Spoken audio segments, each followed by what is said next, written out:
You have been making smart financial decisions for years, investing consistently, building steadily. And yet when you bring up a financial idea at the dinner table, the conversation moves on. People nod, nothing lands. That experience is not about how you explained it. It is not about whether the idea was good. It is about a very specific social signal you are sending.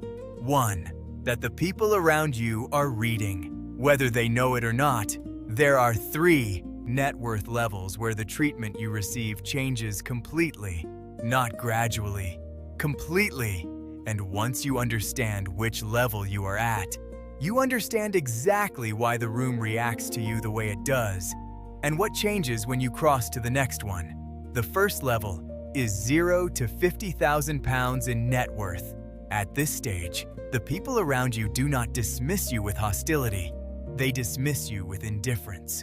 You mention you are building wealth, and people nod politely. You share a financial idea, and the conversation moves on as though it was never said. You're not being judged. You are simply not yet being counted. This is the stage where the most important early decisions get made. The investing habits you form, the discipline to live below your means, the choices about what to buy and what to skip. And it is the stage where you receive the least support for making those decisions. Nobody checks in on your strategy. Nobody asks your opinion. The real cost of this stage is not financial. It is psychological. The silence around your progress starts to feel like evidence that the progress is not real. It creates a pull toward visibility, the temptation to spend in a way that signals something outwardly, because the quiet compounding does not. The people who escape level 1 are the ones who decided that external validation was not the point. They built their conviction, went to work without an audience, and stopped waiting for the room to confirm what they were doing. But crossing into level 2 brings something most people do not see coming. Most people who reach the second level do it quietly. They keep living the same way, and then they start to notice something changing in how the people around them respond. Between £100,000 and £500,000, the dynamic shifts in a way that is real and measurable. People stop offering you financial opinions and start asking for yours. Conversations that once required you to prove your credibility begin with the assumption that you have some. What is actually happening is social proof. The same ideas you had 3 years ago, ideas that landed in silence at the dinner table, now land differently. You have not changed. The number behind you has changed. But here is what most people at this level do not see coming. The moment people sense you have resources, the social landscape shifts. Group events become more expensive. Lifestyle expectations quietly increase.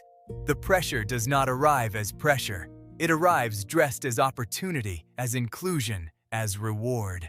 And it is specifically designed to make you spend in a way that keeps you orbiting this level, rather than climbing through it. 2 people can enter level 2 with similar numbers. One starts spending to match the new social expectation.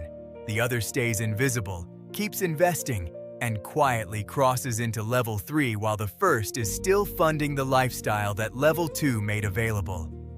If you recognize that pull, stay with me. Because the third level is where the dynamics become genuinely strange, and most people are completely unprepared for what they find. £1 million and beyond. The dynamic at this level is entirely different from anything below it. At level 1, you were ignored. At level 2, you were respected. At level 3, you are accommodated. Meetings shift around your schedule. Decisions pause, waiting for your input. Access that was previously unavailable quietly becomes available. Private networks, preferential terms, introductions to people you previously had no path to reach. This sounds entirely positive, but it is also where the most dangerous social patterns emerge. People begin telling you what you want to hear. Critical feedback disappears. The advisors, the colleagues, the people in your circle, many of them have a financial interest in maintaining your goodwill. You can move through this level inside a permanent echo chamber, making decisions based on reflection rather than reality, and never notice it happening. Your time becomes the scarce resource. Every decision about who gets access to it carries more weight than financial decisions at earlier stages ever did. The people who sustain wealth here share one trait. They actively seek out people who are genuinely unimpressed by the number. People who will still tell them when they are wrong and mean it. 3 levels. 3 completely different social realities. And they all connect back to that moment at the dinner table.